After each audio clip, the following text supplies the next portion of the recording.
enjoying the sunshine. It's still pretty cold out, and we got a lot of snow on the ground. But you know, the middle of the day it gets warm enough for a little bit to melt. So I guess that's progress.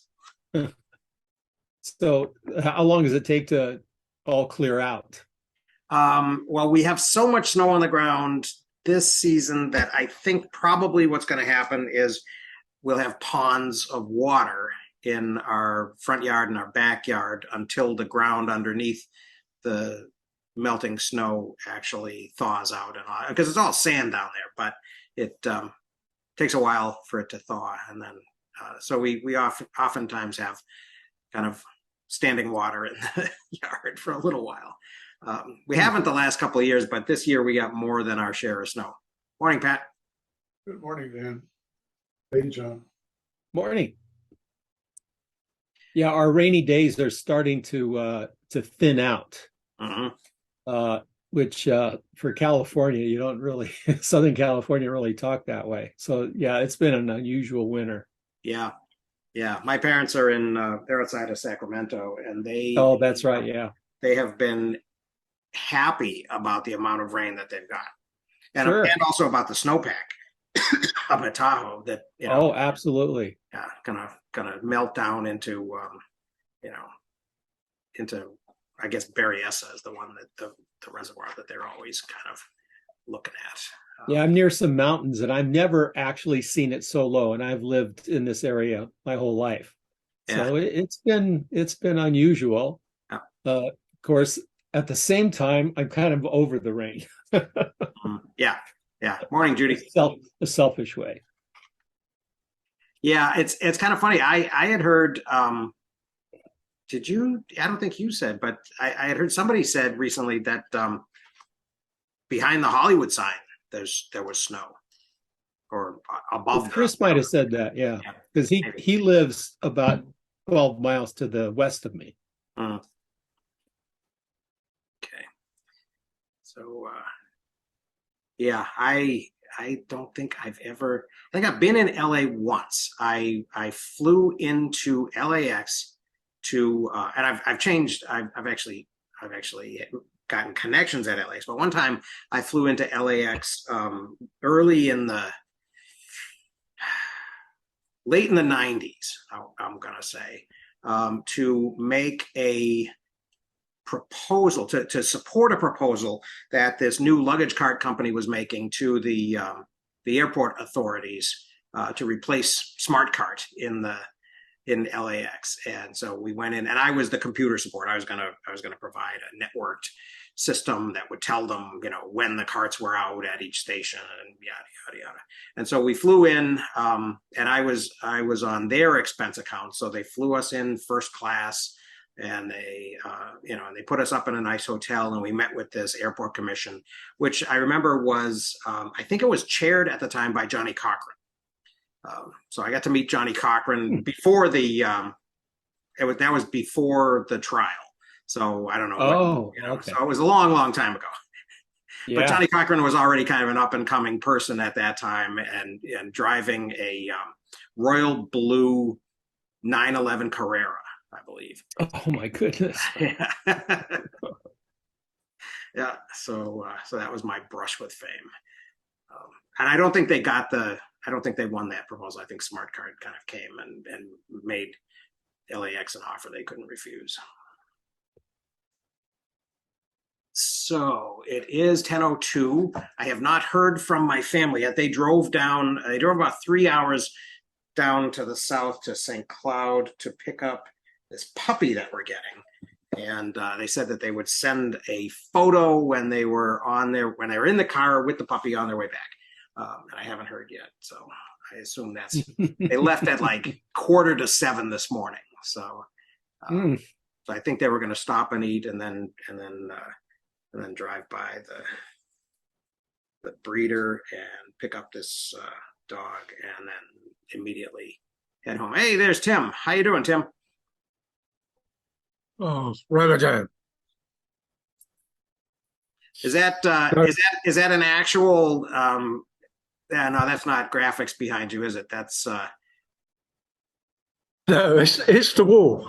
It is the wall. Okay. Yeah. It's the coffee shop wall with Okay. coffee beans. All right. Nice. Nice. I was gonna say Um, that would be a lot of no, search. they yeah, no, the picture quality is too good on the boundaries. True. Yes. The here they've relaxed Ramadan hugely since COVID, such that if you were in a mall or a restaurant and Ramadan started, i.e., it's daylight, you would have to make sure that you weren't visible. Mm. So all the restaurants, all the coffee shops used to put up big curtains I in remember the you said mall. that. Yeah. So Yeah. right? They relaxed that a couple of years back. The downside, though, the only thing that's left is that all of the practicing Muslims all try to get their first meal of the day in the first 20 minutes after sundown, which at the moment is my natural eat time. So whereas you would have a general busy period between 6 and 8.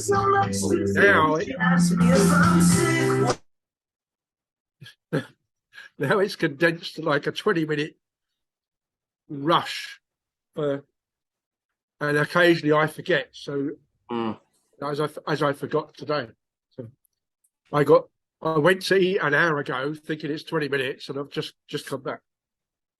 Oh, Wow. But- Sorry about that little blast of music. My cat stepped. I don't even use Apple Music, but my cat stepped on something on my keyboard, and that was what that was. So helpful. I keep saying that cats are the first thing that should go as far as carbon footprint goes and biodiversity. The amount of food they eat and the damage to wildlife. We have 10, and five of them live outdoors. They're kind of barn cats, and then 2 of them live in here exclusively, and 3 of them live in our house.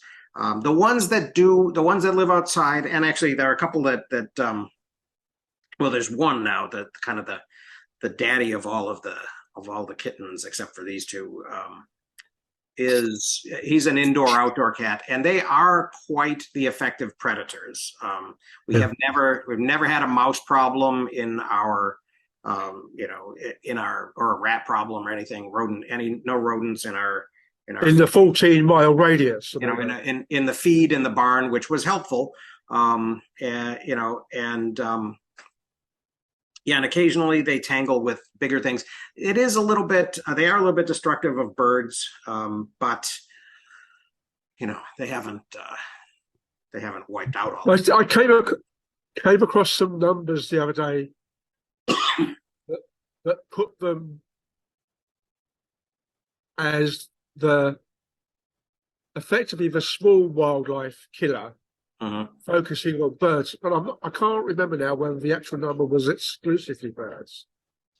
But it was part and parcel of the argument about wind farms are killing birds, and it was like, well, there's a paper on that. The numbers are like death rate for wind farms is like 0.01%. Yeah, and 74%, 75% was cats. The downside is, of course, it's not just those cats that are owned and fed, it's the outspill of all the feral ones that get kicked out, right, or have got lost or whatever. Right. But I had my last longish term woman friend back in the UK. She had 13. And my only problem with it, she thought that there would be a problem because I'm not particularly a cat person. Dogs are fine, cats not. But she thought I'd have a problem with it. Then she found me sitting on the sofa one day with like 4 of them on my lap. But it's just like periodically they would use my arse as a pincushion, which was not a funny thing. But yeah, but not necessarily all 13, just one at a time. Yeah. It's I think it's certainly a balance. There's costs and benefits to everything. It's certainly, I mean, I think of it more of a town-driven issue because most of us in town aren't particularly storing stuff in barns, and therefore don't have such a high big risk stroke issue. Right. You know, and our pantries as such and our packaging as such is pretty good. Yeah. Towns are much more of an issue with cockroaches, really. So cats ain't going to do much for that. Right. And it's the odd ones I find are those people that, and it might be a particular UK thing to some extent, but there's a lot of people trying to do sort of like pollinator friendly gardening yards, etc. So they're putting in the flowers and they're putting in the ponds and they're putting in the trees that they may not otherwise had. Right. But then they go, yeah, and I've got 3 cats. Why are the birds not coming? And it's like, yeah. And there's one particular UK biased wildlife garden group that I sort of hover around occasionally. And periodically they get a slap on the wrist from Facebook because these people care about what they're doing, but they care all the way up the food chain. So they very often show the town picture of one of the UK mid-sized hawks, the sparrowhawk. As its name says, it's primarily going to take small birds.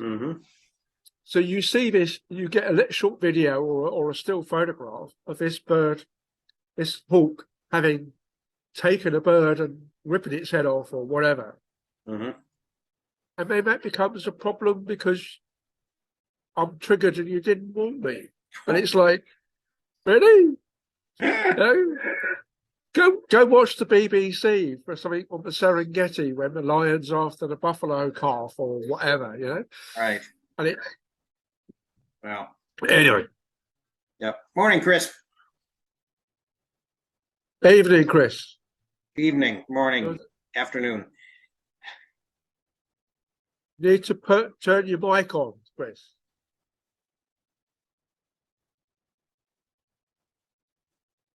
You're still off. Oh. He's got that problem again. I've had to join by phone. Something's wrong with my camera, but in such a desperately wrong way.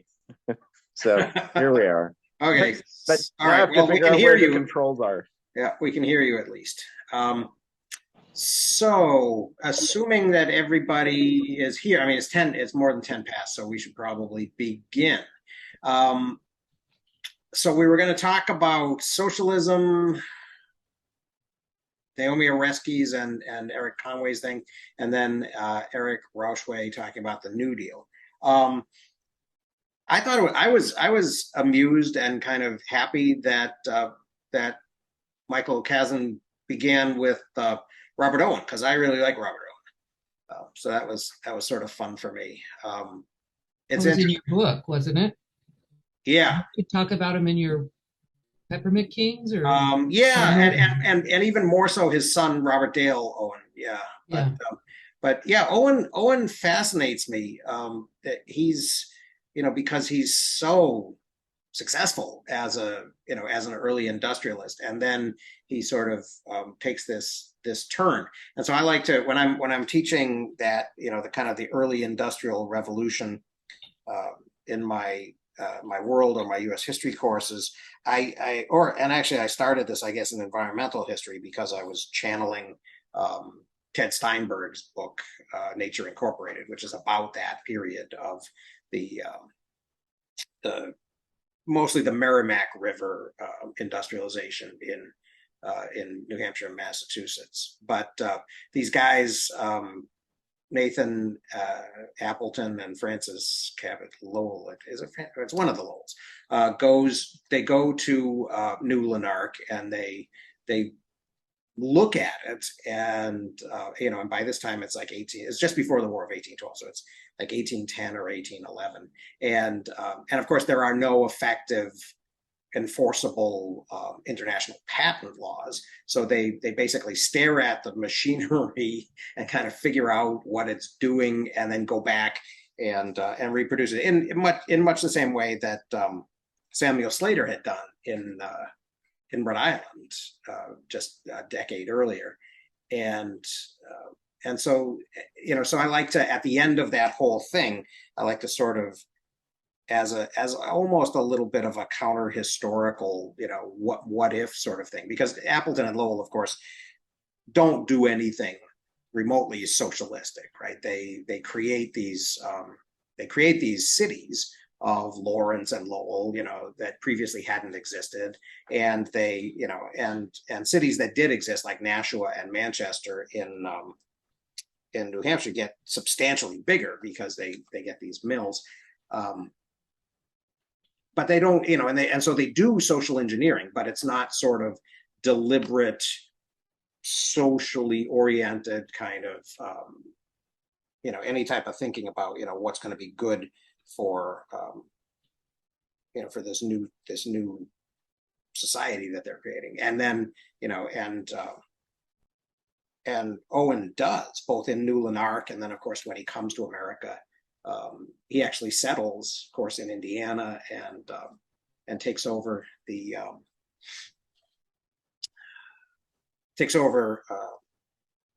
Harmony, and turns it into New Harmony, and that lasts for a while, and it doesn't, it doesn't last forever, but it does sort of launch the New Harmony Gazette, which becomes the Free Inquirer in New York City. And so Robert Dalow and also Frances Wright, who also kind of makes this grand tour, right? And when she comes, she comes with the Marquis de Lafayette, who's making his kind of final tour, his retirement tour of, and he goes and visits all of his old friends and all the old places. And she kind of goes along with them, and she's introduced to, I think, Jefferson, Madison, and Monroe. I don't know that she meets Adams, but it's interesting that there's so much access that these people have to, kind of this multi-generational American leadership.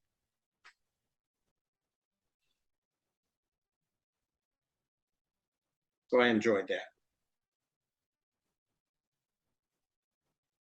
The Robert Owen thing, I didn't realize he was sort of a semi-founder of things like cooperative and co-op. Mm-hmm. And I had no idea he was talking to the early houses of Congress, that's for sure. Yeah. Was he the first one to use the word socialism? Yeah, I think that Kazan is right that he did sort of coin that term. Apparently, yeah. I mean, the other big one for him, though, which I don't think is there, if it was, I missed it, was 8 hours work, 8 hours rest, and 8 hours play. Right. And at one point, at one of my sort of holiday jobs was working for the CWS, Cooperative Wholesale Society, which did all the big bulk buying and distribution to the smaller co-ops. And they were absolutely adamant. You know, if you went along and asked for overtime, it was like you'd gone to a mosque with a pile of pork in your hand or something. It really was, we pay you a decent wage, why do you need more? And it's not the fact that, okay, I'm on a holiday job, I've only got 4 weeks or whatever, 5 weeks. So, so there's a slight difference there. Mm-hmm. But it was it really was a case of And if you did extra work, whose bit of work are you going to do that they don't need to do, and therefore, in theory, they're not going to be paid for it? It really was a very Oh, so it was more about that than about the, well, you should just be willing to do this work because you're so committed to the cause kind of an argument. yeah. I mean, there are certain circumstances, as you say, when it's a short-term holiday work or something, Mhm. and you're 15, 16, you can stack shelves, etc., Right. till the cows come home. Mhm. Really, compared to you've got an old age pensioner doing it, who's doing it to make a bit more money from the pension, etc., Mhm. and needs it, as opposed to I'm still living. I'm at school. I'm still living with my parents. So why do I need? Mhm. And it really was quite egalitarian. But otherwise, I mean, they were also in the area that I grew up in.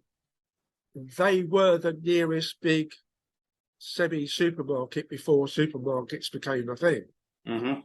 And they were the delivering dairy, of course. So you got your milk. Eventually, you got your milk, your eggs, and your bread. Because they started to say, well, if we're going around with one thing, we can go around with three things. Not much different. But it certainly was quite a thing. And I having read him of him on here, I'd never heard of him. Mm. I sort of dipped in and found out a bit more, and I thought, oh, okay. I hadn't realised it was quite that long. The other thing that I thought of while I was reading the initial bits about it, outside of the book, was, and I think I've mentioned it before. There's a YouTuber called Beau of the Fifth Column, who's a bit of a lefty, but from Florida. Mm. His big thing about all these people who continue to vote Republican, yet are voting clearly, particularly in retrospect each time, against their own clear financial needs, is what happens when things get tough. You club up together. You form a club, a cooperative, to become big enough to solve the problem of, yes, we're now big enough we can sell as a group of 10 farmers to one of the big supermarkets or to McDonald's or whatever it happens to be. And yet, when they're doing it out of necessity, there's no political backlash. But as soon as they try and stay like that, or become like that permanently, it's, oh, you're a communist, as opposed to, the intermediate step of being socialist. Yeah. And having grown up with the co-op being my biggest food provider locally, I always found that somewhat odd. But what I did notice was just recently is that co-op produced food, as in packaged food, tins and dried food packets, have just started arriving here, of all places, and they put them on the shelf. They put them on a shelf labelled cooperative. It's next to the Woolworth one, which still comes out of Australia. Which UK wise, the Woolworths has gone bust years ago. I'm not quite sure about your end of the world, but so there's a thing with one of the small independent supermarkets that does the 7-Eleven, but 24 hours a day, most of it. Here, to start having other producers have their own set of shelves. So if you want a tin of baked beans, you've got like 4 or 5 different places to go within the supermarket rather than just one. And they're all the beans are together, as opposed to all the different branded beans as under the brands. So it makes it for a bit of a walk. But So that was that was a pleasant surprise. Right, that's only happened in the last couple of months. Yeah, it's kind of interesting that Owen is so he's associated with kind of the early cooperative movement with ultimately with what become like the Rochdale Pioneers, right? But then also it also strikes me as kind of interesting that co-ops that in Britain the cooperative movement seems to be sort of a progressive project in the sense that in America, the progressives in the first decade of the 20th century are sort of these educated rich people who are doing things that they believe are in, for the benefit of and in the interests of kind of farmers or rural people or the poor or something like that. The other guy that kind of jumps out at me as a big proponent, the other big proponent, I guess, unless I've missed some people along the way, but in the British cooperative movement, I think is Horace Curzon Plunkett, who is, and he comes over to America and he writes about, he's part of the Country Life Commission over in the U.S. And so, but he's an aristocrat as well. He's the younger brother of Lord Dunsany, and actually he's the nephew, I think, of the Lord Dunsany who wrote the King of Elfland's Daughter and all those fantasy novels. So it's kind of a very sort of elite driven arrangement. The other thing that Owen, I think, got involved with that didn't really get off the ground was the Time Store, which is kind of a weird thing, and people occasionally kind of stumble across it and say, wow, this is kind of bizarre, because the idea was that if labor is kind of the basis of value, which is what Marx and Engels sort of leaned into, that we can exchange labor,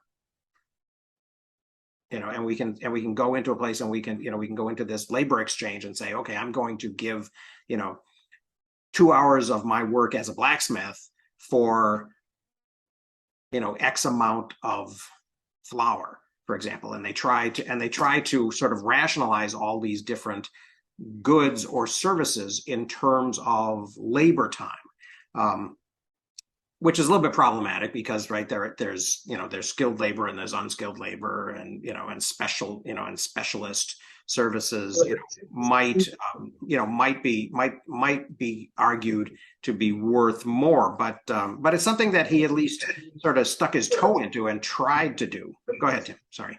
But well, you've used the word labour exchange there, yeah. And the government-run employment bureau, for want of a better way of putting it, or where you went to collect your unemployment benefit if you went unemployed for a period back in the 80s, 70s, 60s and 50s and 40s, they were called labour exchanges in the UK. So there's obviously a hangover from one or the other. Yeah.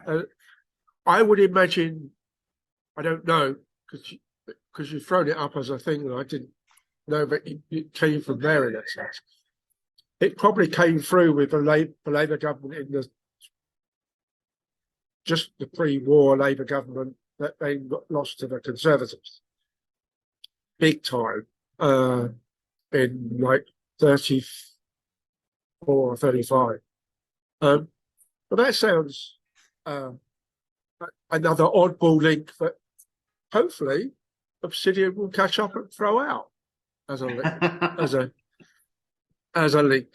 Yeah. But because there's so many of those that are picking up, and these 3 chapters gave me a whole pile, because I've done quite a bit of work on Ostersees and Conway's previous works. And then, of course, you get the likes of Joel Bacon on the corporation movie and the books, Hmm. first and second versions. But he seems to have gone very quiet recently, or whatever it was.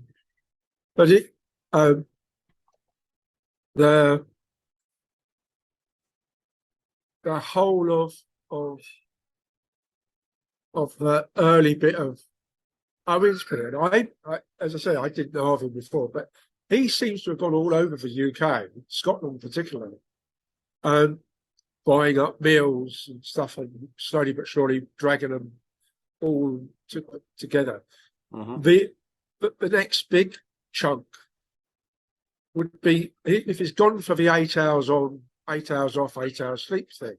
Mhm. The next big slice, of course, is all the work safety, Mhm. which picks up with a lot of US stuff where you've had factories put up inside tenement buildings in, say, New York, that then happen to catch fire, and somebody's locked half the doors and Right, the Triangle Shirtwaist just Factory. to try and stop wandering theft, etc. Right. And that sort of thing always makes me wonder about the bigger accidents that we see. You know, there's a certain amount of things that you can sit down and logically think through. So yeah, that's a problem. How do we get around it? And that's how you work in construction. You do effectively a risk management thing all the time. Right. Right. But Well, all of those style of things are all being pushed in from the socialist side. yeah. Yeah, it's funny. The Triangle Shirtwaist Fire that you're kind of referring to is about 1911. There, in the earlier period, one of the things that I kind of point to when I'm talking with students about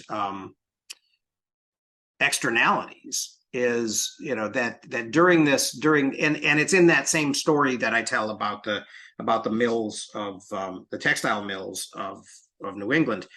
There's a mill building, there's a factory in Lawrence, Massachusetts, that in, I think it's 1860, one morning just collapses and kills about 146 women and children who are inside, and wounds many more.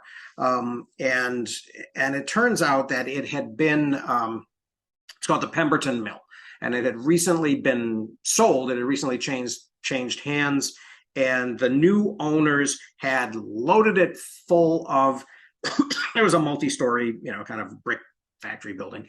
They had loaded it full of new equipment, and they had, you know, like just egregiously overburdened, you know, each of the floors of this structure. And so an investigation is called for, and it's done, and, you know, and it points to that issue, and it actually even you know, sort of says that there were some major problems when the place was initially built, and gross negligence in its, you know, in its design and construction and that sort of thing. Never any consequences, right? The new owner actually manages to kind of hang on and stay in business. I think he refinances it at a low rate. It continues. It gets back off the ground. They rebuild it, and his, you know, and his children inherit it, and it's still a landmark in Lawrence, Massachusetts, the new building on the site of the old one that fell down. But that's that's kind of one of those, you know, one of those things that seems to happen, and the idea, you know, and at the same time, of course, that all this industrialization is happening, and capital is building up and all of that to build these mills. Corporations are sort of coming into their own and are sort of changing from, you know, the thing that they had been previously, which had been sort of state chartered organizations that were designed or were intended to do something in the public interest, right? They were going to provide some type of public good, right? So, you know, the first ones in America, well, the very first one in America was Harvard Corporation, right? So Harvard College is started in the 1830s, but it's incorporated in 1630s. It's incorporated in 1650, and I think it's our earliest one. And so initially, in the colonial era, there's still that whole idea of, originally it's a royal charter, but then the colonial legislatures take on that role of chartering corporations. But there is an expectation that they are doing something that is in the public interest, right? They're educating, or they're hospitals, or they're building turnpikes sometimes, or they're building bridges. There's a famous conflict about the Charles River Bridge, which is the first bridge in the Boston area as well. So they, over time, they stop this idea, right? They kind of back away from this idea that the charter is justified on the basis of providing a public good, and it becomes more of a, we're going to make money for our shareholders sort of thing. Right. A kibbutz would be would be kind of I think a cooperative, and labor would be one of the things that was shared in there. I think probably also you mentioned corporation. Yeah. And some of the bigger functioning councils that managed to not quite gerrymander themselves, but the opposite really. Things like Manchester City had grown so much, and at one point it had like one MP because it was a little village, etc. And those sorts of things took a long time to change. But the city effectively reincorporated itself to the then metropolitan size, and it's known as the Corporation of Manchester. Because it's there for the social good of Manchester. And the other silly one is the Corporation of the City of London. It's one of the biggest landowners in the UK for those people that live and work in that tiny little bit of square mile that is London's equivalent of Wall Street.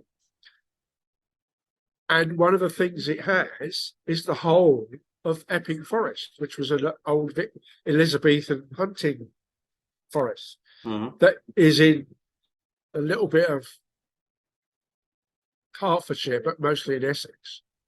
That is like the northeastern boundary of London. Most of it's outside the M25, so it's still not quite inside London. But at some point they stopped managing it for wood. So now it's become a over-mature, stagnant area. But they're bringing some areas back. But they stop the need for people having common rights, common law, common land rights. The lands of commons have been mentioned quite a bit in previous. Right, especially the forests of England, yeah. Say again? Especially the forests of England. Oh, yeah, because by that, I'm not sure when they acquired it, but it's always been theirs since I've been around, and it was only a few miles up the road, or parts of it were only a few miles up the road from me. So it was my big wild wood that I would go to as a teenager and so forth. Take the dog for me. I really need to get to London because in college I had a month-long experience on a Britrail pass, but I flew into London and I took the tube to the train station. I never saw London above ground. And it's kind of funny because things like Epping Forest, things like the Lee, which I read a lot about when I was studying East London. Things like actually when I was doing my peppermint research the River Lee's my local river. Yeah, right. And apparently it was a place where you could catch you could catch record bream, which I assume is no longer the case. But also, my advisor for my dissertation, which was the thing that became that peppermint book, was from London. He was a guy by the name of Christopher Clark, and he works. He's a social historian at the University of Connecticut, and he's from London. And so I started writing. He was reading my dissertation chapters as I was writing them, and I wrote about how peppermint is originally the first place that peppermint actually is documented is in Mitcham. And he said, "Oh, Mitcham."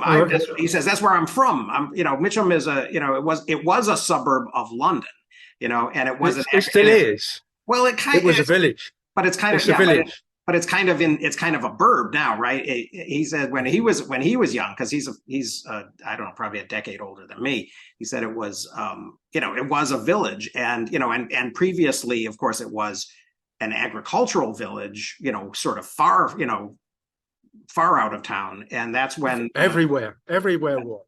Yeah. So that's I grew up there, and so I find it odd that one of the things the City of London has done is started to move the big three markets out of London, out of their area. So Billingsgate, the fish, meat, and the vegetable market. So Covent Garden went and is on the boundary. Mm-hmm. So Covent Garden is actually in Westminster, just. Yeah. But there's Billingsgate and the other one, I forget the name of it now. They've all moved out a bit further now, and they're about to be moved out again because they want the space back. Mm-hmm. It turns out that the place they've got for them is right out at towards the old Tilbury Docks and Dartford, and it's a project that started to go, and then Romford, the village of Romford, in effect, piped up and said, "You can't do that." And the reason why is because it's within a day's walk of a sheep. Hmm. So Romford has a market charter from one of the early Henrys. Wow. That says there can be no market for meat, right, and vegetable within a day's walk of a sheep from that bit of Romford. Wow.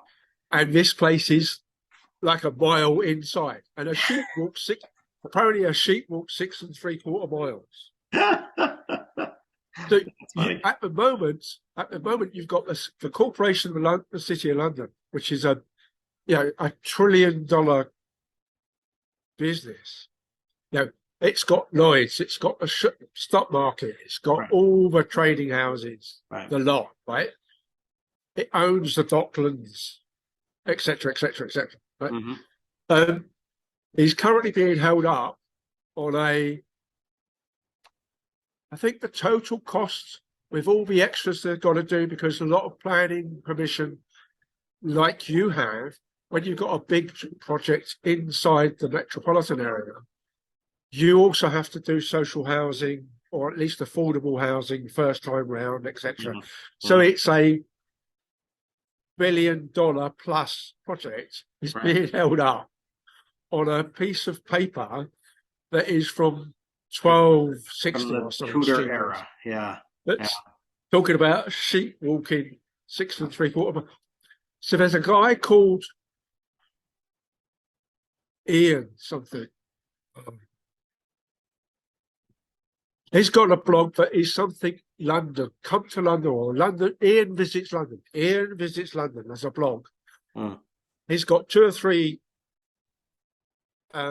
episodes about this, and one of which has got all the details of the 6 3/4 miles, which sort of semi-stack. It might be 7 3/4, but I thought memory says it's 6 3/4. But it's like, the juggernaut suddenly has to stop because there's a mouse on the road. Right. Yeah. Of course, markets, you were saying about charters. Markets were all given a royal charter because that was the way the royal for then world was not just taxing you, but you paid for the charter Mhm. in effect.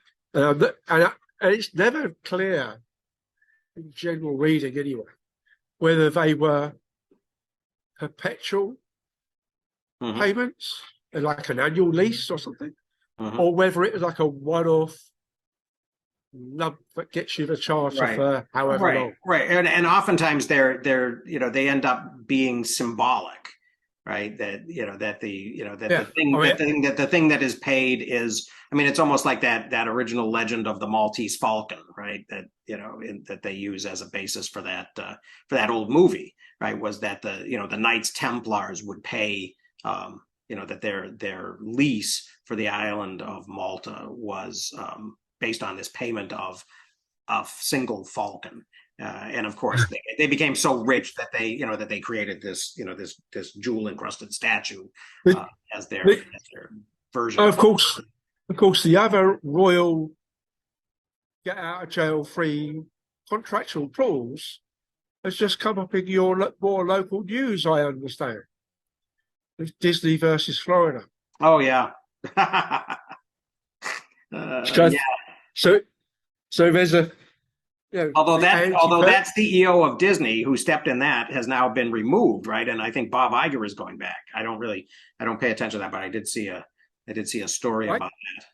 I thought he'd gone back a couple of months ago, so I thought the royal thing might have been Bob's defence of his old patch, but I don't know.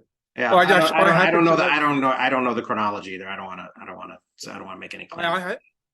This week I happened to notice that somebody decided to report the DeSantis versus Disney thing has got a stumbling block on a royal clause such that, and it's done apparently to get around, you can't have perpetual license clauses in the States. Mm.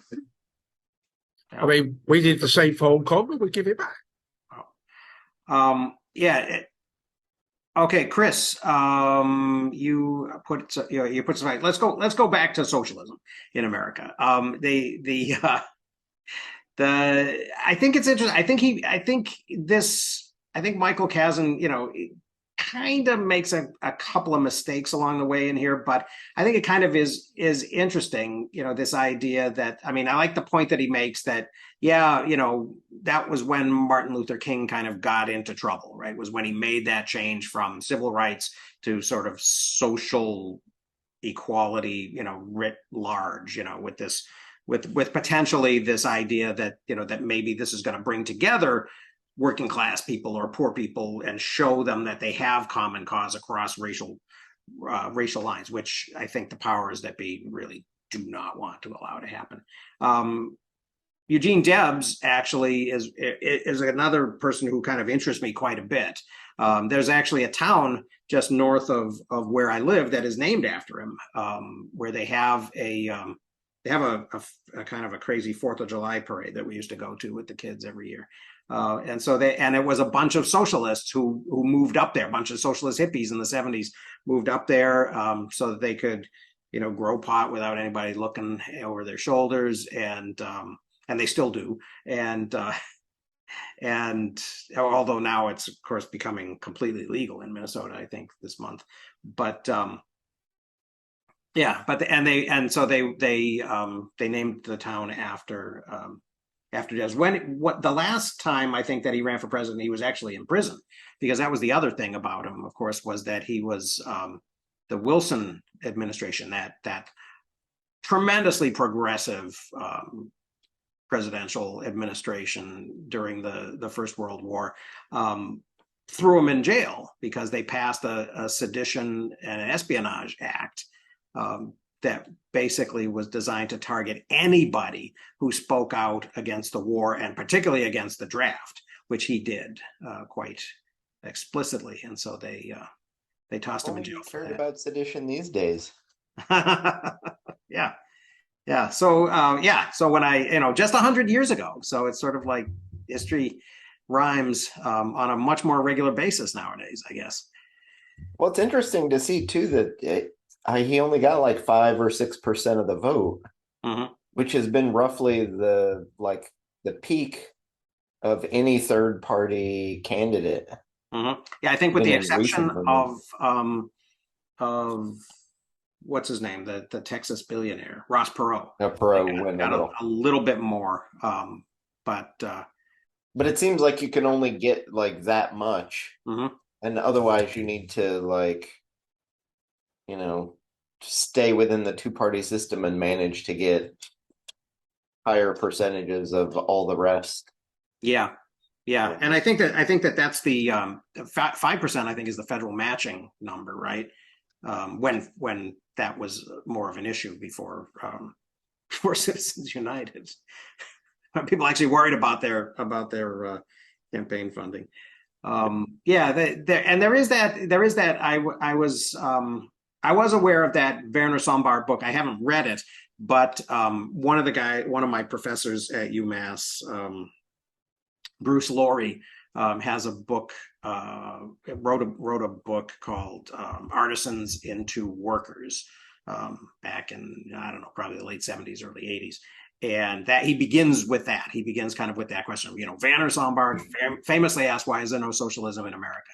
And so he tries to answer that question, and he's, relatively successfully. But I do think that is an interesting question, and Chris, it probably goes to what you're saying about about the ability of a third party. The other big third party, of course, was the People's Party in at the beginning of the 20th century, and it also kind of got sucked into the Democratic Party, right? Because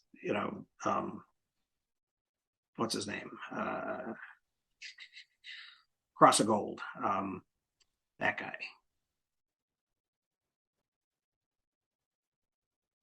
Who is that? Who did the Cross of Gold speech?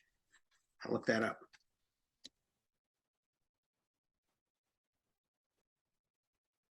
Oh yeah, William Jennings Bryan. Sorry, a name escaped me. He basically grabs the whole 1892 populist platform, the People's Party platform, all of those things that they wanted: income tax, direct election of senators, all that stuff, and he kind of yanks it into the Democratic Party, and he, everybody thinks of him as a populist, but he runs as a Democrat 4 times. So so there does seem to be sort of that hijacking of movements. That is, But that kind of pulls together a question Patrick asked about socialism versus communism and all the other isms. Mm. And Oh, I'm sorry, a I lot didn't of see that it up there, Pat. tends to be the conjoining of the words politics and economics, or political economies. Mm-hmm. And you can have here's our political philosophy, here's our economic philosophy, and here's our other philosophies. Mm-hmm. And when you take a little bit of out of each kind of bag, you're essentially creating a thing. So communism is a political philosophy conjoined with an economic philosophy to Mm-hmm. make it what it is. And then Yeah. that also conjoining those or conflating all those things makes it a lot easier for US politicians to say,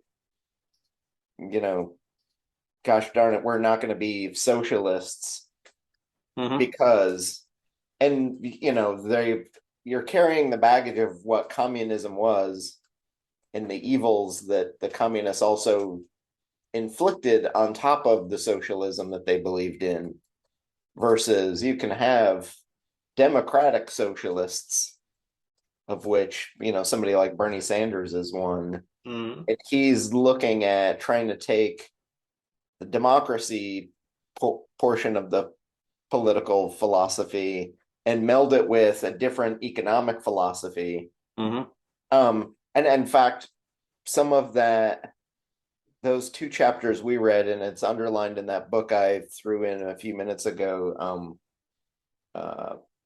American Amnesia. Mm-hmm. Broadly, we have been moving in the United States from a mixed economy with some reasonable government regulations. And then, you know, it's accelerating since the 70s. We have fewer and fewer regulations. Mhm. So we're moving more towards like extreme capitalism and away from being a mixed economy, because we don't have the mix. We don't have the mix part anymore. Nobody talks about it. Yeah. We've politically, it's been sidelined, particularly by the Republicans. Mhm. And so as a result, we see things like, you know, I think I mentioned earlier, some in the chat, train derailments. Mhm. Nobody's watching, nobody cares, nobody wants to regulate. And the people who are making money are spending money lobbying against those regulations so they can keep making more money. Right. Or things like, you know, dumping toxic waste, or are we paying attention to like water in Flint as an example? Right. It's easy to let those things go because it costs money to fix them and support them. Mhm. But when you quit regulating and you quit fixing and you go just to the extreme wing of the pro-capitalist movement, you end up with things that you know, capitalism can't fix everything. Right. You know, it's Right. obviously apparent, and in these chapters there's literally lists of things that capitalism can't fix, yet one of our biggest political parties thinks that capitalism can fix everything. Right. And as a result, we're stuck in the mud. Yeah. Yeah. Well, so yeah, to go back to that, you know, kind of the historical development of those terms, right? I think that everybody was using the term. I think that Kazan is right that Owen invents the term. He coins the term socialism. And then, I mean, but then there are a bunch of French thinkers who are kind of doing, you know, who are sort of conceptually doing the same thing, right? And so, you know, Proudhon and you know, Fourier and people like that, and then and that all of that is kind of thought of as socialism until I think Marx and Engels, right, say communism in at least no later than 1848, right? Because it's in the Communist Manifesto, right? They start talking about communism, and so they, you know, so that's I think when people become aware of this terminology, and I think initially it's distinguished between provision of social goods, right? Social welfare programs and things that later grow into, you know, in the early first couple of decades of the 20th century, there's a big municipal ownership. There's actually one of my guys from my dissertation and my book it founds it, and you know, one of my Peppermint guys founds this municipal ownership society in America, and they talk about things like, you know, gas works and electrical utilities and streetcars and, you know, all these kind of social goods in cities and towns that are kind of natural monopolies and should be provided for the people as they don't quite go all the way to saying as human rights, but really that's what it comes down to, right? Like education should be provided. And these people sort of come up, like this guy that I studied in Michigan comes up, and he's one of the first people who is, he's one of the first generation of people in the, you know, in who's educated in what they call union schools. And each county has a public school. And that's, I mean, and that goes all the way back, you know, this provision of public education kind of goes all the way back to the Northwest Ordinance, right? When you divide the township up into this grid of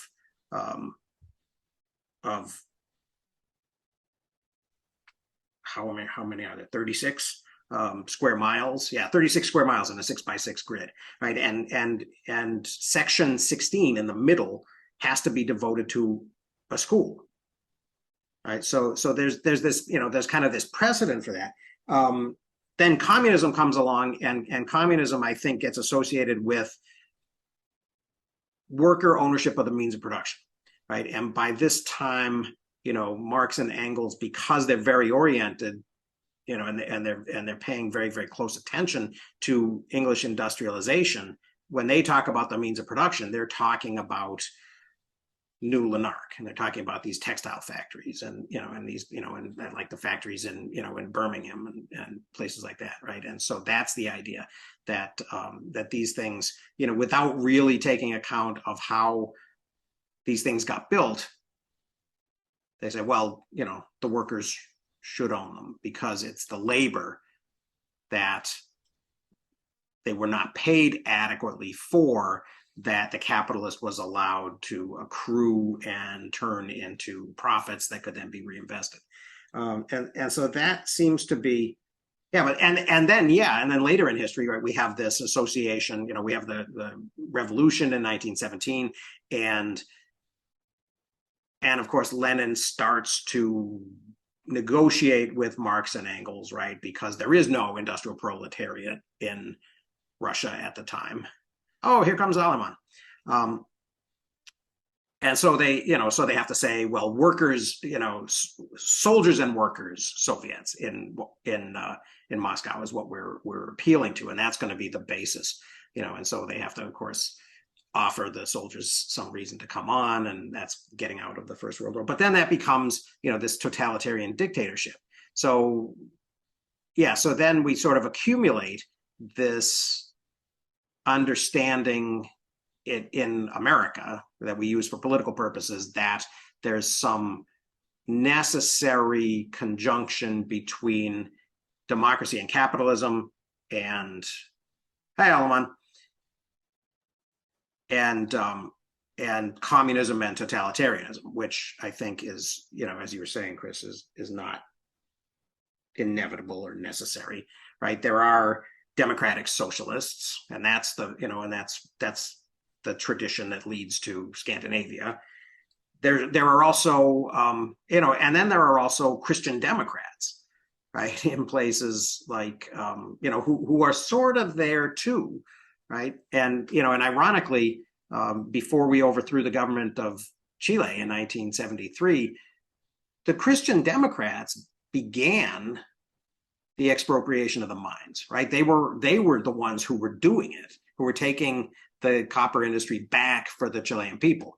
And then along comes Salvador Allende and says, yes, and as a matter of fact, I am a socialist, but it's going to be a revolution, con empanadas y vino tinto, right? It's going to be a friendly revolution that's going to look like a comfortable, family dinner sort of thing.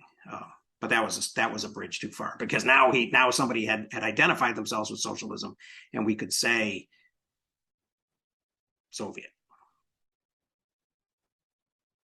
Yeah, it's the how you define the words and how the words are turned into political discourse, or how do you demonize it? So I saw one of the earlier chapters we had, talked about American exceptionalism, and the Republicans used to beat the Democrats over the head with it, to the point that the Democrats wouldn't say it anymore.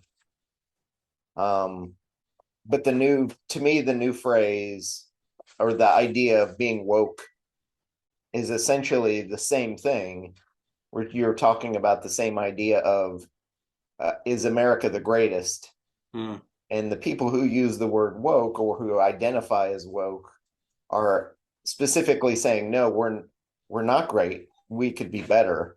And then the other side is using that now as the hammer to hit them over the head with, to say, so for the Republicans, woke is a bad word that you should hit the other side with. Whereas most of the Democrats, are pulling from the other direction to say, hey, we could be better, and this is how. That's my kids. And apparently they are on the way home with the new puppy. Yeah. You're missing out, Dan. Sorry. That's okay. I get him for the rest of his life. So as long as they house train him. Yes. Yeah. Well, and my daughter, they, it's going to be her dog. She's going to train it. She's been watching videos and reading all about training, and she's like, okay, now when you come in the house and he's really jumping up and down and he's really happy, ignore him. You have to ignore him because you don't want to encourage that. You want him to calm down. It's like okay, Viv. Yeah, we'll get right on that. But in any case, sorry for the distraction. Should we all make a book on how long it really is her dog before it becomes dad's dog? Yeah, I'm thinking 2 weeks tops is where my money is. Well, we did actually. She did have to agree not to go to physical high school. There was some question about whether she would actually go to the high school in town or continue the online high school and the college courses she was going to take.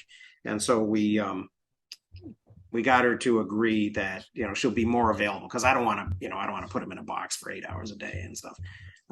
But yeah, but getting back to our conversation.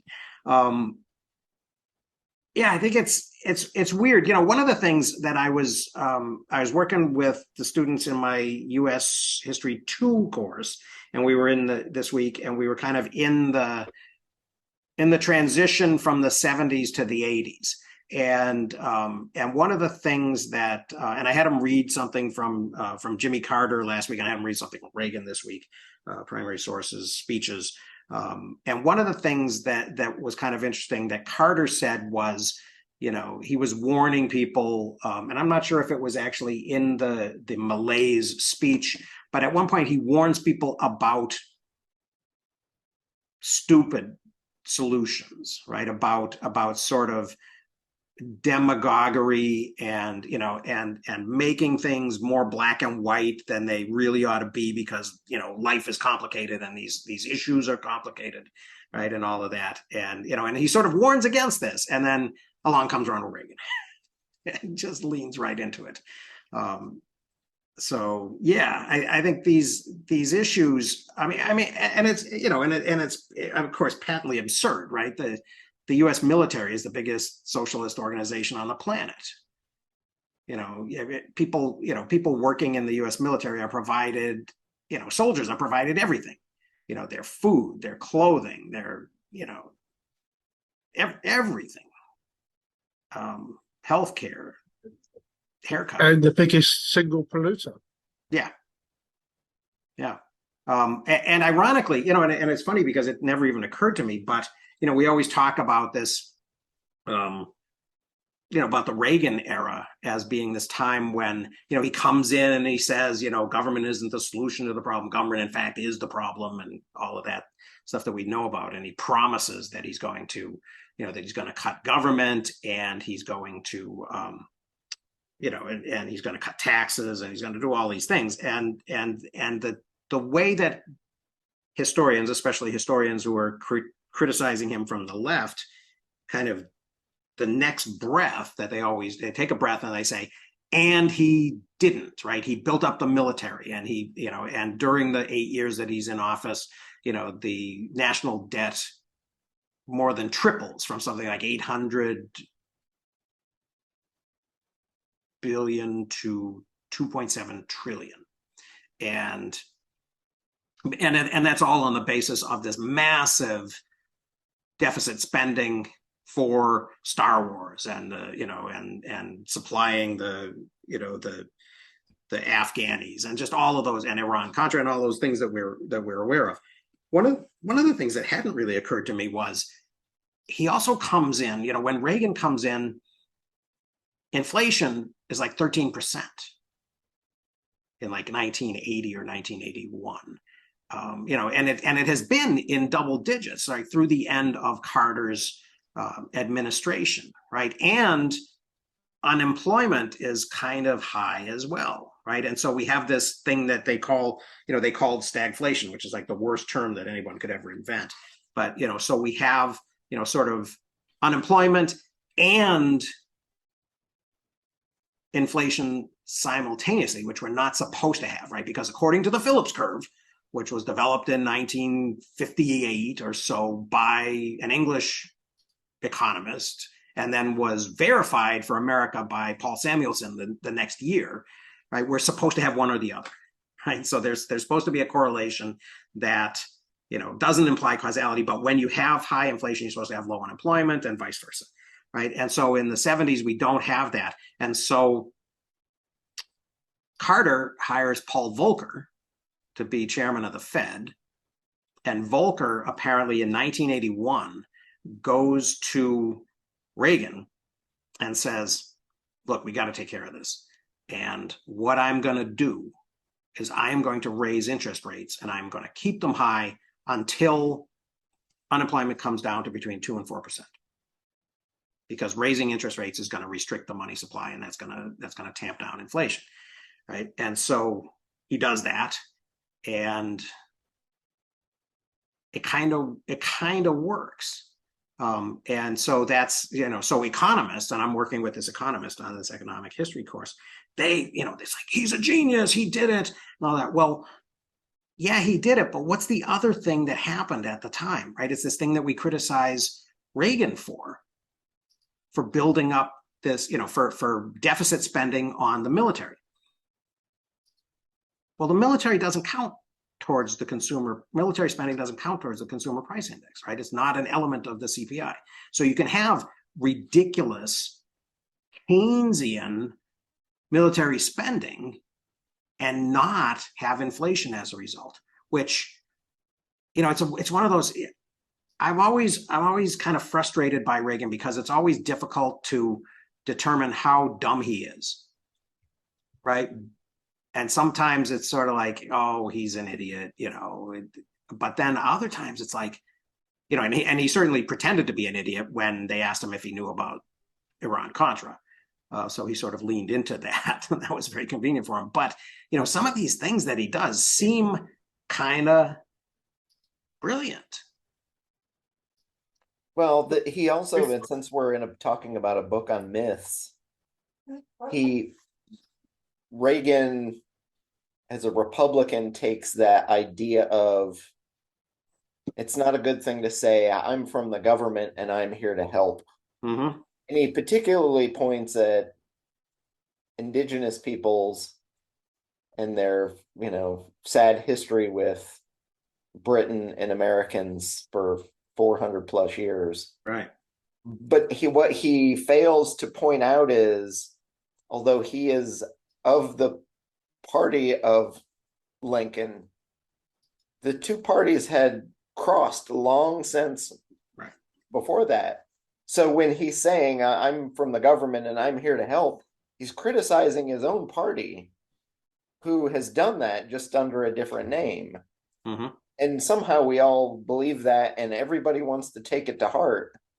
But in fact, he's criticizing his own party for their crap. He's literally creating a myth and laying the blame of this thing and putting it someone else's shoes so that he can continue on same kind of crazy. Yeah. And he's the one who he doesn't invent the Southern strategy, but he picks up the mantle and he runs with it like crazy pants. Sure. And really the Southern strategy to me is always now code for, I'm going to run the most racist program I can. No one talks about it, and no one talks about it openly, but when I hear those words now, Southern strategy, that's all I can hear. And when you look at what those strategies are set up to enforce and create, that's what they're doing. Yeah. Yeah. And wasn't it George Wallace who said of the two major party candidates, there's not a dime's bit of difference between them? I think it was Wallace. I think that later on, Perot sort of parroted that, but I think Wallace came up with it first. Go ahead, Tim. When you go back to the return index as a measure, but it's there as a measure that can be controlled. But clearly, money spent within the military complex ultimately appears in share price, salary pockets of contractors and all the rest of it. So it's I particularly because I've through watching things like Newsroom and so forth, your price index has those exclusions. It's always there for a fake number. Whereas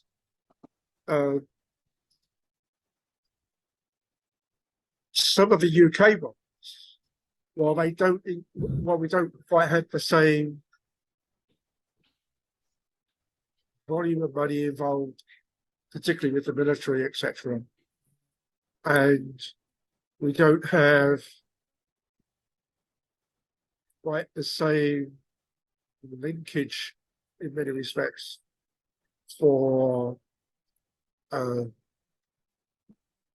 bulk of the people doing their own 401k type pensions, because we tend to have it as a disguised purchase. You buy a pension, don't necessarily know where it's coming from. Mm-hmm. It's always seemed to me that, particularly with the argument from what we think of socialists, in my terms, it's obviously we've had Labour governments, Right. And we've had Liberal governments, and we've had Conservative governments. It's always seemed to me as being we need to make sure we've got a fudge factor in case we need it, such that I as the government want to be able to manipulate the market, manipulate the number in some way, so I don't always just have to print money or just have to revert back to the gold standard or the European banking standards, etc. I mean, the UK, when we had Wilson in the government, 72, 73 period, we'd attached ourselves to the pre-runner of the euro through the European Bank. And we had to depart because we couldn't keep up. And so that year, I had an exchange visit with some Germans. They came over and borrowed some money in sterling, which gave me the equivalent of 100 Deutschmarks, which was £10 at Easter. Mm-hmm. And by the time I went over there for the 100 Deutschmarks, it was 25 quid because we devalued the pound. Mm-hmm. So I came back with more money than I went. Yeah. See, I always thought that was all about that the reason that the UK did not get into the didn't do the euro was because of this rivalry between the pound sterling and the Deutschmark. And and not for nothing, the Euro Central Bank is in Frankfurt, right? It would be, right? Because it's just, that said, Frankfurt is not the capital of Germany. Yeah. Because Germany is quite a distributed country. It doesn't want to have a single source anymore. It had a single source in the mid to late 30s and it didn't like it in the end. So it's always been what are the tools, what are the widgets that you hold back from, or not so much deliberately hide necessarily, but you don't make clear, obvious, public, etc., that allow you to do all the tweaking in the background. Because I know when I'm doing my stuff, is that you don't tell everybody everything straight off, but you don't necessarily say 650 tons of yellow cake went out of Niger just so that you can have a war, right? For instance. So, especially when there isn't capacity to shift 650 tons in a week or whatever it was. And I've never really bothered anymore with it, but it's always wondered, okay, we've got, back in my sort of early adolescence, you could buy a book except for the agreed price that was printed on the cover. And then along came the guy that made I forgot the name of it now. There's an independent bookshop that seems to have wiped everybody off the face now in terms of bookshops, or most of them. And then, Borders. of course, the supermarket Barnes and said, Noble. "Oh, we could do the top 50 books, Yeah. and we could do them at a cheaper price because we're going to buy 20,000 copies." And so the publishers all loved that because all of a sudden they could ship in bulk to one place. And then Amazon came along and changed it all again. Mhm. But the open, clear interplay of that work is clearly not in the day-to-day, let's talk to our base, as in they're coming for your guns or Yeah. whatever, right? Yeah. You know, because if you were honest with that base, you'd have to say, "Oh, yes, we're going to lower the taxes for the bosses. Fuck you." Mm.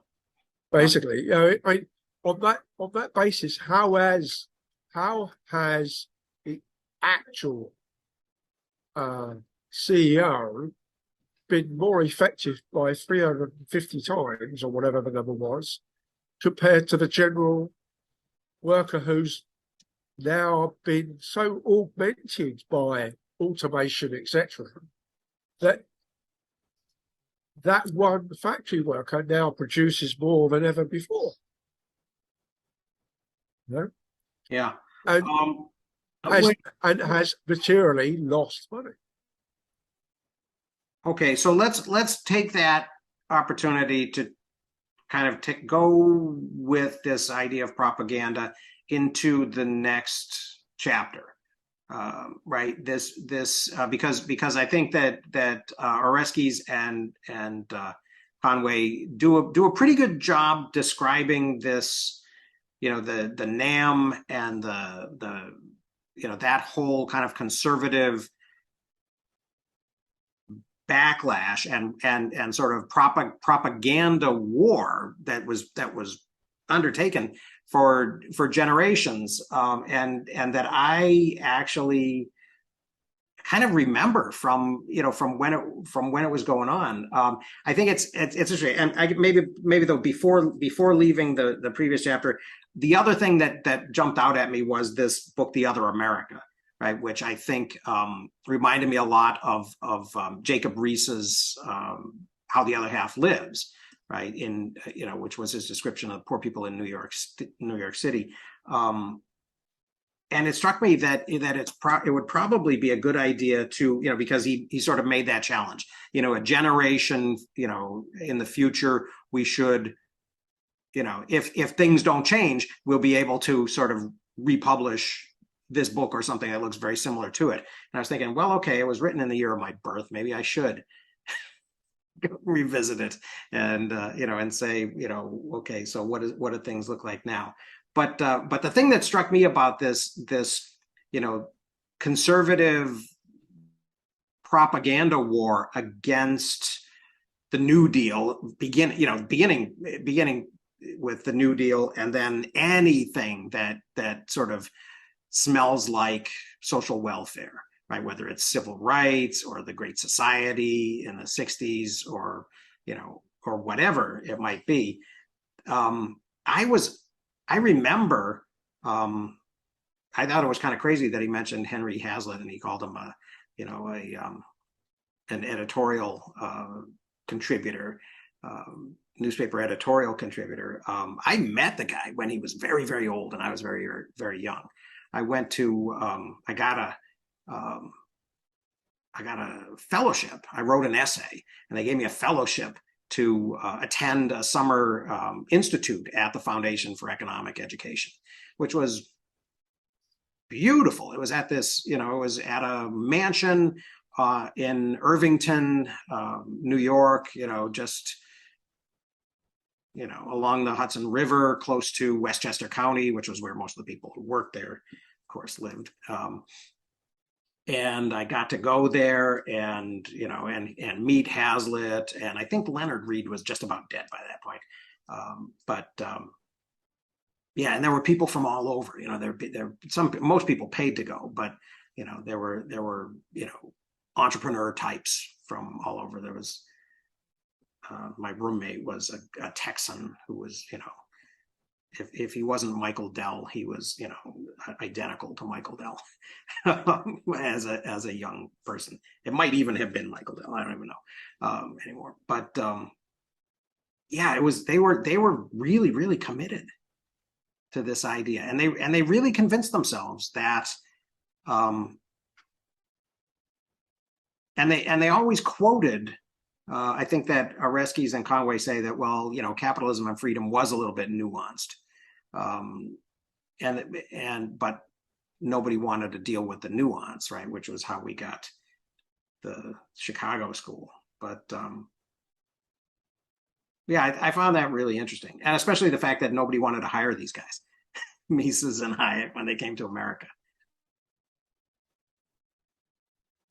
I think that was my favorite part, was literally the outing of them as having been hired and paid for from the outside, which is, I still think there are bits and pieces of that type of thing playing out in academia today that no one talks about. Yeah.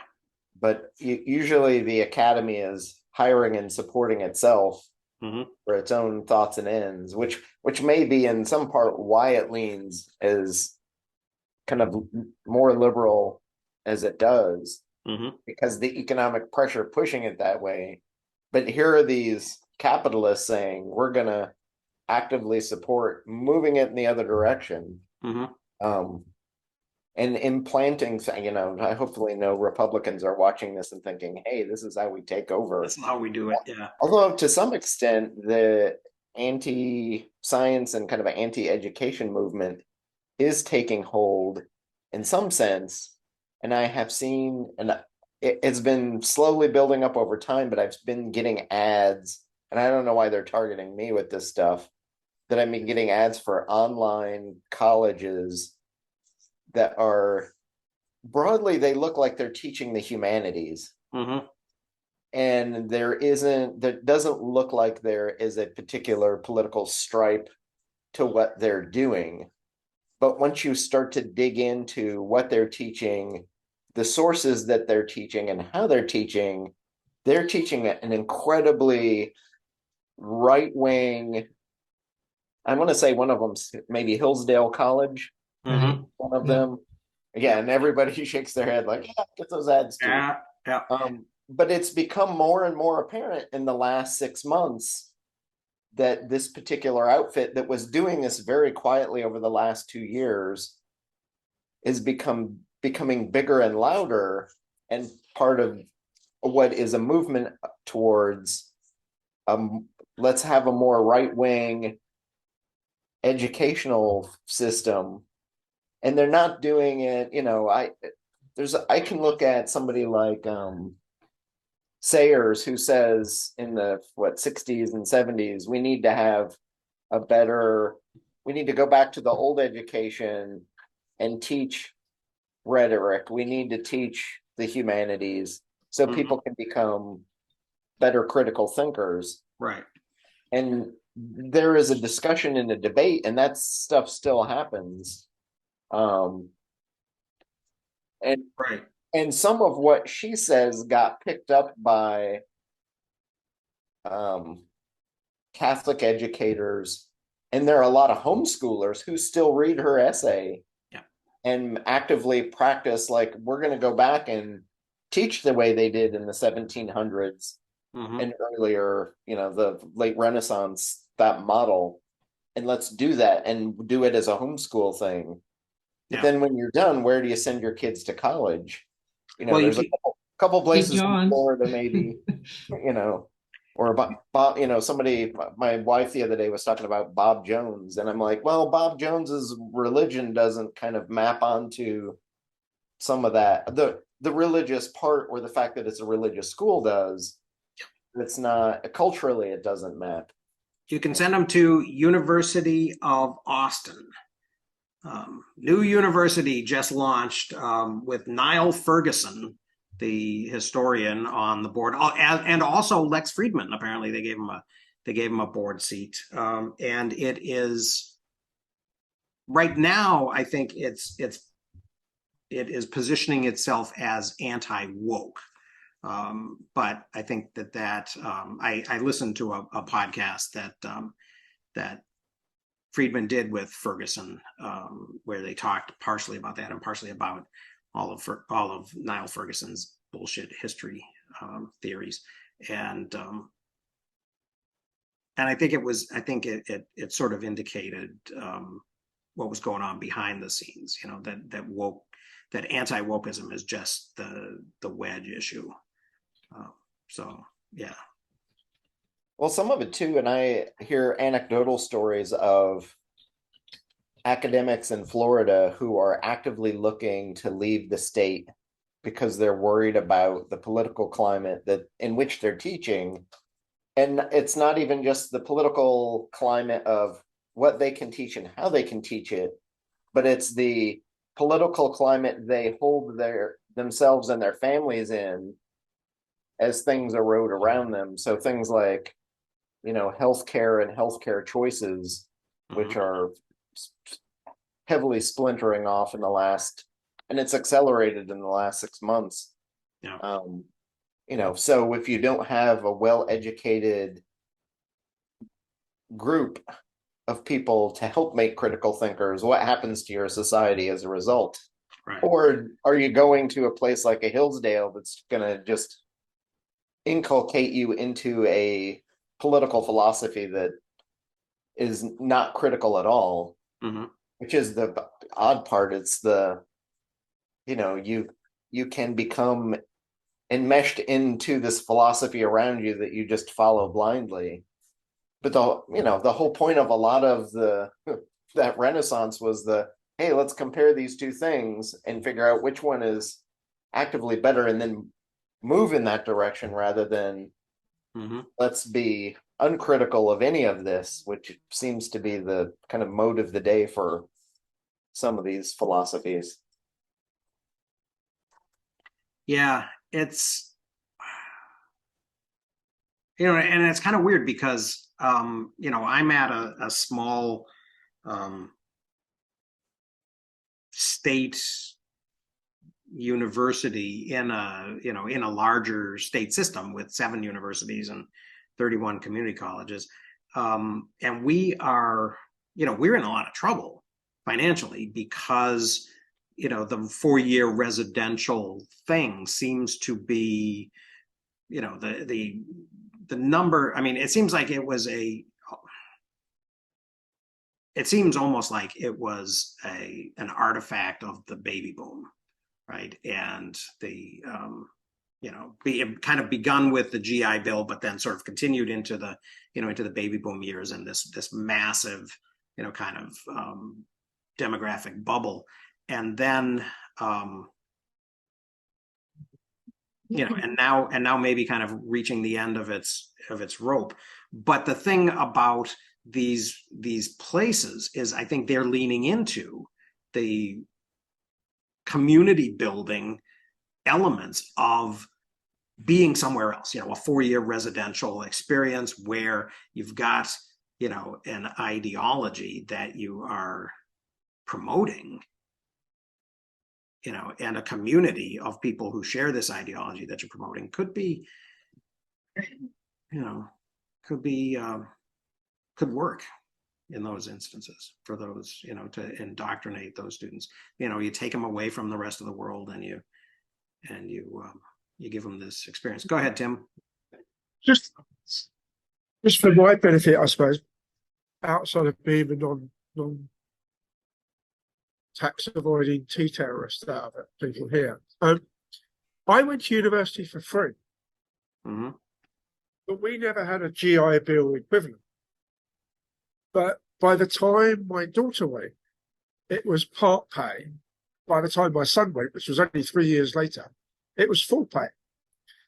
So you had to pay for the course, albeit you could pick to pay for Oxford, or you could pick to pay for a smaller university or a less well-known one.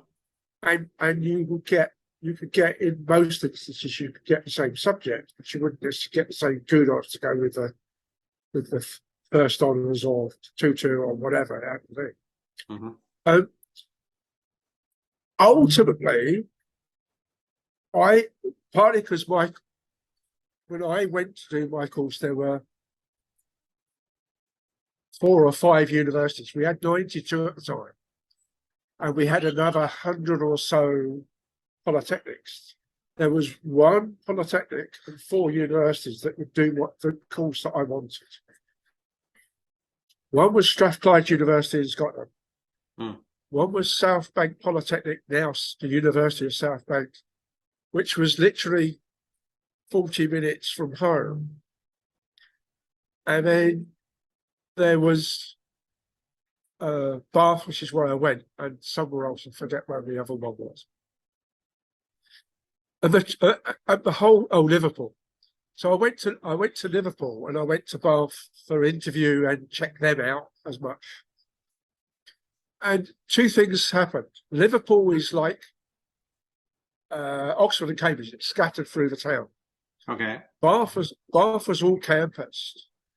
The food at Liverpool was okay, but the accommodation was very chancy. And I didn't want to go quite that far from home, but I didn't want to go up north either. Whereas Bath was a campus university, going too much now, but was a campus university, had other colleges in town and other turnover of migrant labour in terms of military. Mhm. So there was a good flow of a good range of accommodation, amongst other things. And the food was great.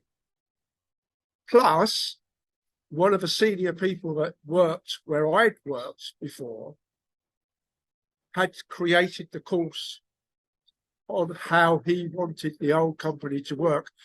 And he'd gone one step further than the company was comfortable with doing, so he left, formed his own company, and then started more on the course. And so the primary reason for picking it over South Bank, which would have been much easier, was it took me away from home. And it took me away from home far enough that mum or dad wasn't going to turn up on the doorstep, etc., etc. And it's 130 miles by car, which UK-wise, that's a significant distance. And you talk about your students and you're a small state college and all this. I wonder, within the whole system, and obviously there are things like people will travel from the West Coast all the way to go to Harvard or Yale, and people on the East Coast will go all the way over to Stanford or Berkeley or whatever, Berkeley rather. Or for UK kids, my generation, UK kids, not so much since then, but definitely, it was the thing that got you away from family, got you into somewhere that is not where you grew up. Right. So, right. And so most people would not be in the same state, county for us, but state for you. They'd be halfway across the country. Right. Lots of English kids go to Scottish universities because they're pretty good. Yeah. And because they're English and the education system is slightly different, they walk into year 2 of a 4-year course. Right. Yeah. Right? Yeah. My son's walking into year 3 of a 4-year course, and he's going to another university in my state system, which is 5 hours south of me.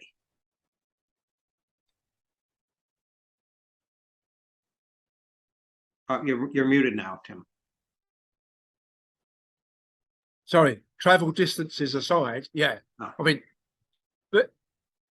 and until recently, of course, particularly since John Major's time as Prime Minister, when the last big version of the EU treaties and all that came through, so my kids could have gone literally for free anywhere in Europe outside of the accommodation living cost.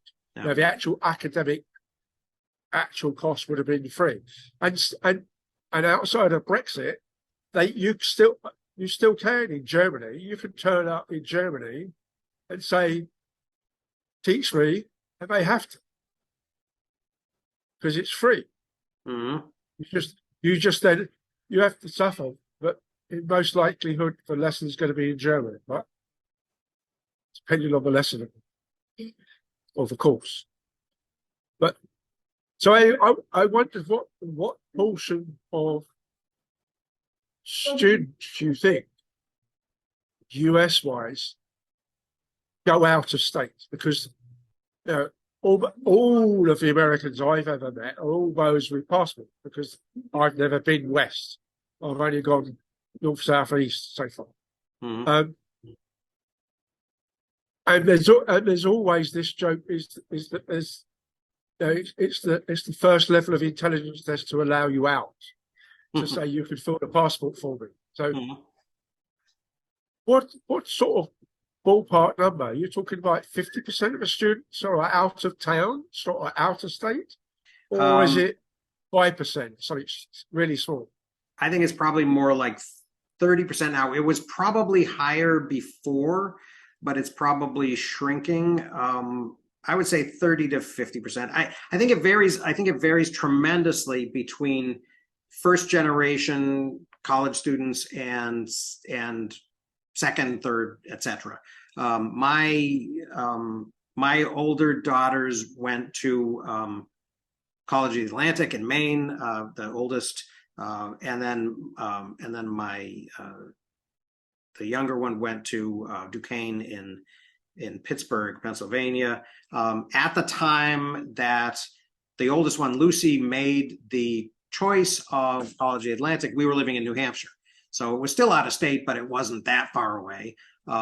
We moved here to Minnesota when my second daughter was she had just graduated high school. We moved in that summer, and then she had already chosen Duquesne, so she was going to go to Western Pennsylvania. She chose that when we were living in New Hampshire, and then she went there when we were living in Minnesota. I think that it is very common for students to go out of state, especially if they are pursuing a program.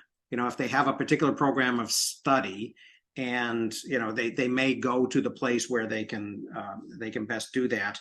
I think that aside from Stanford, I think the University of California system does, of course, attract a lot of people from out of, and you Californians can disagree with me if you want, but I think it does attract a lot of people from out of state and a lot of people internationally, but was kind of originally designed for Californians.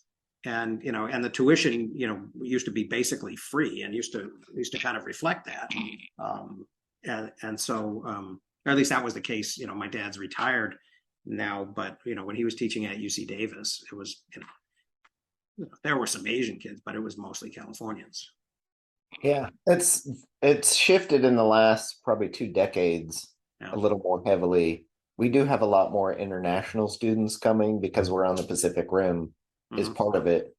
And there are a number of foreign communities, and particularly in Southern California, that help do that. But the state systems are now so heavily impacted.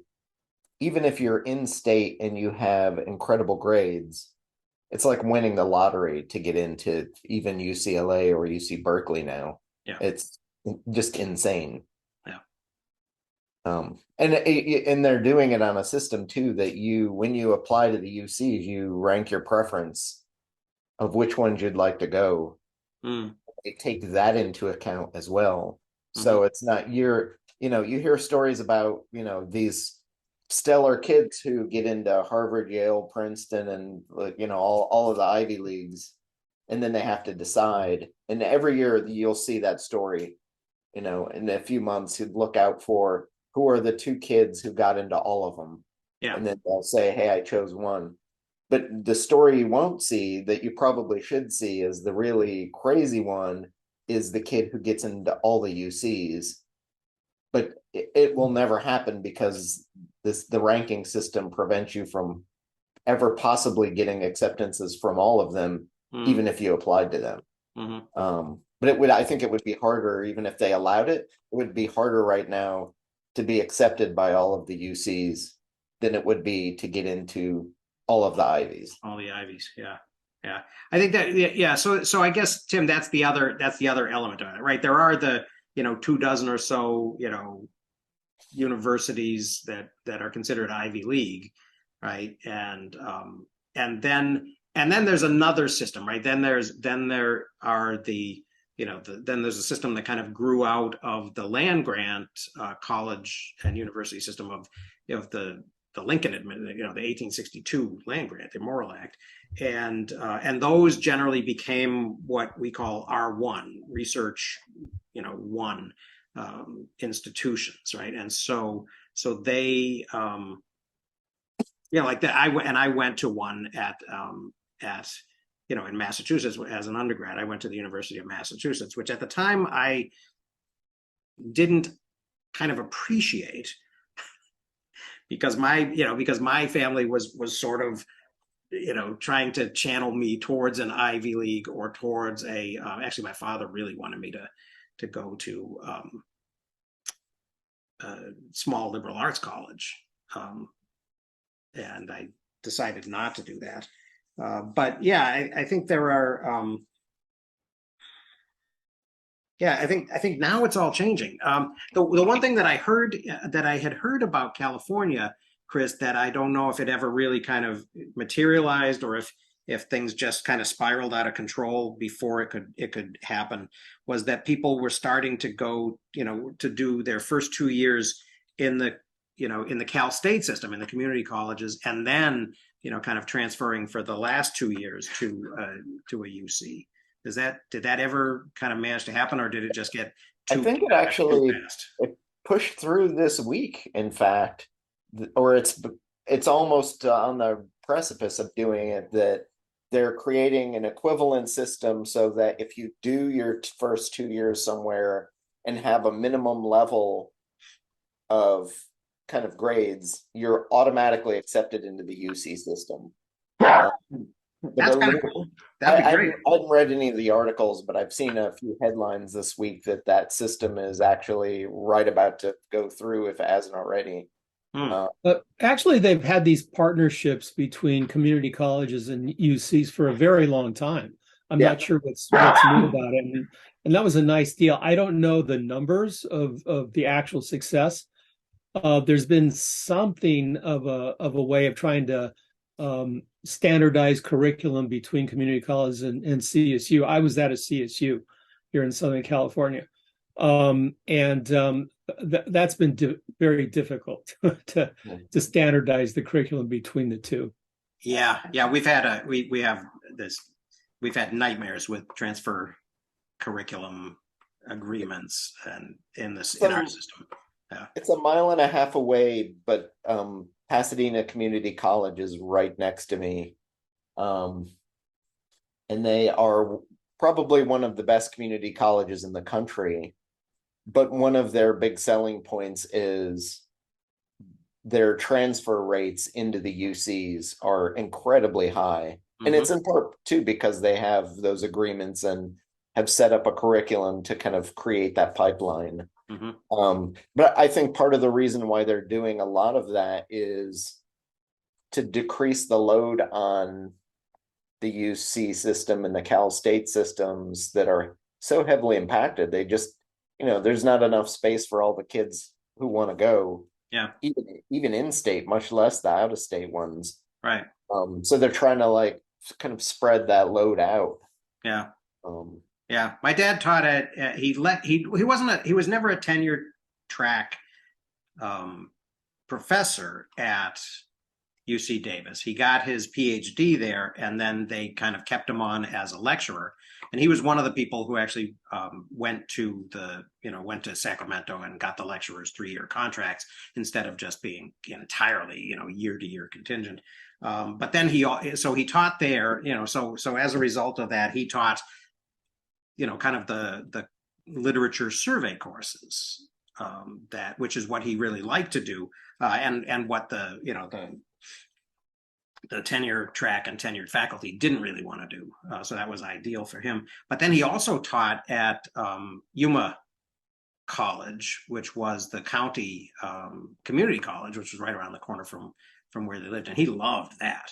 He really liked, teaching, and he wasn't teaching anything, particularly practical, right? He was teaching literature there as well to to people, mostly working people who were getting, who were going, oftentimes in night classes, were kind of going to get a bachelor's degree, and kind of as a terminal degree. And so that was I think I think that there's so much pressure on these systems that we're really being challenged to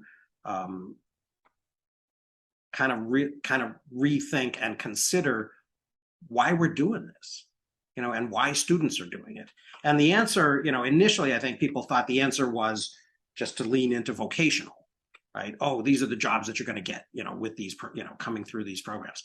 And I think that's partially true, but I think increasingly people are kind of starting to realize that, that there's something else going on with higher ed, and they can't, people haven't really been able to sort of put their finger on it or articulate it, in a way that that is entirely, that entirely makes sense yet. But I think that's what we're going to be trying to do in the next few years. The U.S. educational system is dramatically different than most of Europe, and even at the high school level in America, everybody's kind of pushed towards, oh, you need to go to Harvard, Yale, or Princeton, or go to college somewhere and do a 2 or even more so a 4-year degree, versus Europe, they start to kind of weed people out into college and university and into the, into trades. Mm-hmm. So you're more likely to say, oh, I'm not getting the grades, so I'm going to go be a plumber or an electrician, and I'll go to a trade school, or I'll go be a welder and go do that vocational work for a year or two, Mm-hmm. and then go have a career. Yeah. And it's literally to the point now that, there are electricians, and we, as a society, we look down on them, but there are electricians who are making over 100,000 a year. Yeah. Just, Right. Doing generic. Right. Or welders or steam fitters or, or HVAC guys. I mean, yeah, people, all of these jobs. Yeah. And when you compare the year's worth of training you need, or maybe a year or two of apprenticeship after that to be an electrician and make that kind of money, versus the 8 years plus 4 or more years of training you need to be a doctor, and you're just people working on systems that we know really well how they both work. Mm-hmm. You're going to spend almost $500 million, earning your medical degree. Yeah. You're going to spend $500,000 potentially. Yep. To go be a doctor and Mm-hmm. make the same amount that guy who went to trade school Right. is earning. Without the debt. Yeah. It's crazy because I think that we kind of came through this generation when, the trades were looked down on. It was assumed that, unless you were a blockhead, you were going to college. I remember that, as a high schooler, right? If you weren't college prep, it was kind of like, what's wrong with you? There wasn't a credible, there wasn't any type of respect or valorization, given to skilled professions. And so a lot of people, but then there was also a backlash, right? Then a lot of people come out of these colleges with liberal arts degrees and end up, working customer service at an insurance company on a phone, so. Or you fail out of your PhD program and you go be a barista at Starbucks. Yeah. Because you get the healthcare. Right. Or you get your MFA in creative writing or, whatever. Yeah. Yeah, you can spend, I think, $150,000 now to get an MFA in filmmaking at USC. Mm-hmm. And almost all of those kids are going into the lowest level knucklehead jobs that they could have gotten straight out of high school in the film industry and Right. probably done just as well, if not better. Or they could have gotten OJT as a YouTuber or an Instagrammer or a TikTok influencer. Yeah. This is exactly my issue of why I didn't go to college or university straight from school. Mm-hmm. Aside from the fact I didn't really know what I wanted to do, I also didn't think that I knew enough. Now, we've spoken about electricians and plumbers. My dad's an electrician, or was. Did nothing at school, got trained on his national service at the RAF Mm-hmm. on avionics, and then went off and did the heavy electrics rather, that took the British TV system from 405 black and white to 625 lines and colour. And 45 years later, me as a building engineer, albeit with university qualification, right, went to the BBC and built their digital TV system that took them from broadcast airwaves into digital down a wire. Mm-hmm. And we obviously, the BBC had 400 odd transmitters dotted around the UK, went to 2. And I did both. And one of the few people that did both within the project team. Simply because we needed to make them work the same way and in sync. Because they were broadcast, they would pipe it out from both and select one for each cable. And Dad's younger brother, by one, was the plumber. His son became a plumber and did Prince Charles's place in London after he got married. And you've been throwing some numbers about, Chris, 100,000 a year, $100,000, I presume you mean, right? My final salary for engineering, 64,000 a month. Right? And one 4-year degree, but a 3-year diploma for 1 day a week for 3 years. And it's all, I stayed 2 steps in front of all the computerization. So I stopped being the guy that did the calculations at the point of where the computer could almost do them. I stopped doing drawings when computers could do the drawings. Uh-huh. And the bit they can't do is walk around site and make it work.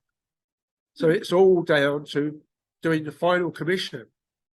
And it's like, in one project, they said, we're empty. We bought it empty. We're going to refit it and build it up. But we've got this energy bill, and it was like 400,000 Swiss francs, which was like 100,000 pounds. And he says, so can you make it smaller? I said, yeah, okay. If you got the keys, I need the keys to walk around, right? Walked around for 40 minutes, came back to the meeting, and they said, so how long is it going to take you? So I sat down, poured a coffee, and said, I'm done. Pay me. And I went back 3 months later, and his 400,000 Swiss francs was down to 40. So he paid me. He just literally said, I need to pay you more. Mm-hmm. Right?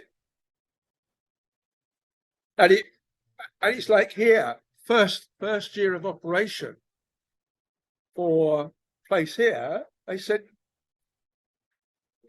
we spent said 57 million dollars on utilities. Big place, right? Business is going up, utility cost is going up. Right? So first year after operation, after I whacked it into shape, we're down to 42, which is sizable. Now a 25% increase in unit price of electricity. We buy chilled water here. We don't. The big places, the really big places, do their own. But we're big, but we're middle sized for here. They buy in because you don't have enough land to put the cooling plant in a lot of instances. So we buy chilled water for like district heating out of New York, but in reverse. And so that's why it seems a lot, because it's not paying so much for electricity, but you're also buying chilled water at a stupid rate. And it's gone down again ever since. You know? I'm not quite sure what the rates are, but it's not the money; it's the fun doing it, and it's and the elements of this chapter 2 and other things this couple write about. It's, well, don't save money, let's save fuel, let's save the energy, let's save the waste. It was really stupid, but until the mid-90s, UK and most of Europe wise, you didn't have to actually finish and test, commission and make work the building you were selling as a building size to the occupier client. And it was like, does it work? And somebody would say yes, sign a piece of paper, and that was it. Can't do that now. And so all of a sudden, my bit that I chose to do after I stopped doing design and calculations became very, very, very sought after, very lucrative. So That's cool.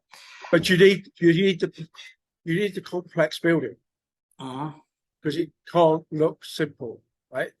And that's and partly because of that, I've never done a house.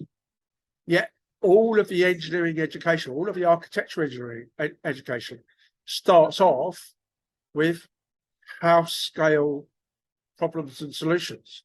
Because in theory, you know about that because you live in a house somewhere or live in an apartment somewhere. Right? And then you turn around and say, yeah, but now go do the Burj Khalifa or go and do you've done the bridge across the brook at the back of the garden. Now go do the Golden Gate Bridge. Yeah, but the scale change is scary in some respects, to say the least. Yeah. But it's the number of people that really don't know is huge. I mean, I've been a subcontractor contractually, and yet I've had to have the number one person from the building company removed from the project. So I keep saying I don't do HR, but I hire on fire, and it's not just me, my side. I go up as well. Literally, because the way the contracts are written sometimes, it's actually worth the builder making it delay and go on because of perpetual costs. Right. Than it is to actually finish it.